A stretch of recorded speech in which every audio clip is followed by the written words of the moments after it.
দ্রুতগামীর মধ্যে সবচেয়ে দ্রুতগামী জাহাজ হচ্ছে ব্রেক্রুজ 1, যেটা জাপান থেকে আগত, যেটা জাপানে পুরো বডিটা হচ্ছে জাপানে নির্মিত করা হয়েছে।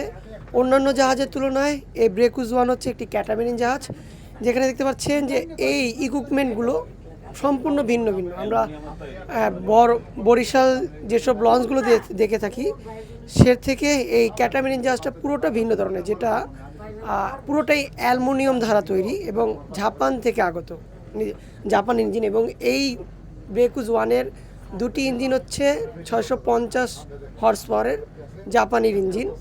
আর আমার এই পাশে যেটা দেখতে পাচ্ছেন এটা হচ্ছে রাটার। এই রাটারের সাহায্যে কোনো বস্তু আছে কি না, যেমন এখানে অন্ধকারেও চালানো যায় বা কুয়াশাও চালানো যায়। এখানে দেখা যাচ্ছে জাহাজ, হ্যাঁ, সামনে দুইটা জাহাজ দেখা যাচ্ছে। আর এটাকে বলা হয় জিপিএস ট্র্যাকার। তো এই জিপিএস